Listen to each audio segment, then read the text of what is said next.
you. This one's going to be a bit difficult for me because basically it's about the early years. Um, so, without giving away too much, I was actually born in the 70s, and the world was way different in the 70s than it is now. If you mentioned the word gay back in the 70s, it meant you were having a very happy day. And those people who were actually gay were called something very nasty, um, that kind of related to furniture, but yeah, things were strange back then. But also, they were kind of looked down upon. Um, they were kind of like the object of much fear of straight men, and um, like straight men would suggest, oh, let's go out and bash up some gay men for fun, kind of thing. So imagine a small child who's didn't quite match the gender that they were born into. Their brain was saying, no, no, that's wrong, it's something different. But at the time, I didn't know what.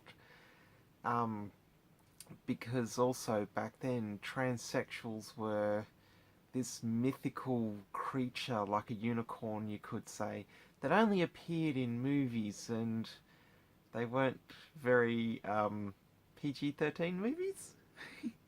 They were the adult movies that you kind of find at the back of the video store, or your friend of a friend of a friend just happened to have one copied over on VHS tape in the 80s. But yeah, so you can imagine being a young child, knowing something was completely different, and growing up in that environment, kind of, yeah, very stressful environment. Um, so for me, as the years passed, I tried really, really hard to block out those feelings. Unfortunately, it didn't work too well, so there'd be times where I was alone. I would try to emulate feminine things to make myself feel better. One of those things was one time I actually pierced my own ears with a pin. I can highly recommend not trying that at home because A, it hurt, and B, it was quite disgusting process altogether. When I was growing up, I actually had a brother. Well, I still have a brother. I don't know where he is though. Who is a year older than me, and so in order to fit in, I just copied everything he did. Um, Unfortunately, that also meant there was some embarrassment uh, with trying to find the girlfriend while in primary school or in high school. That just didn't work. I'd rather hang out with the girls. But of course, being, you know, trying to be that masculine kid never did. There was a few things that happened when I was younger. So, like a couple of times, I actually did get caught by my parents with clothing under my mattress, or one time I got caught when I was trying some things on. Um, yeah, and that ended badly, you could say. This one time, I think when I was about 18, I ended up walking out of the house, only to have both my parents follow me in a car down the street with my mother hanging out the window asking, "Are you gay?" The whole distance, and I think I would have walked a good 3, 4 kilometers just to try and get away from them. And yeah, that was a kind of a very stressful afternoon type thing. And it was kind of weird too because they had other cars driving behind them and then pulling around and tooting the horns and things, and they didn't care. They were just trying to find out if I was gay or not. And from my perspective, I had no idea what I was. I I can honestly say now that I'm not gay, lesbian maybe, but I haven't really done anything of that nature, so I can't say a yes or a no to that, but I can say that, guys, yeah, no. That, yeah, just doesn't interest me whatsoever. There was also, around that time, watched a TV show, kind of a documentary type thing, but I can't remember the name of it. But they focused on three people. One was a young transgender woman who was just starting to come out to family and things. So she was just starting the hormones and all that stuff, and her family were asking her questions like, "Oh, what if you find a guy? What do you tell him?" And she had all the answers, and she was quite clear and concise about what she wanted, which was fantastic to see. Then they had a slightly older transsexual woman who'd been through surgery, but she'd also been through hell and back because the medical science decided that they tried to cure her of her affliction.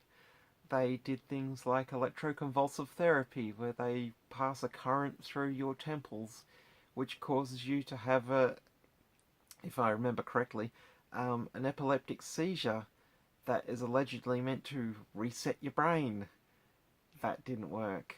She also spent time in psychiatric hospital so that they could try and straighten her out. That didn't work either.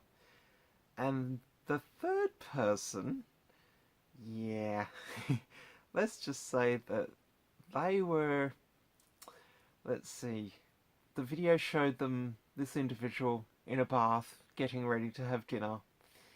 They had the candles, they had the red dress laid out on the bed looking very cute and things. They had the lace trim on the red dress, everything was all beautiful and stuff. And that's when they came out and looked like a middle-aged rich guy with a moustache. Yeah, kind of almost Tom Selleck wearing a red dress.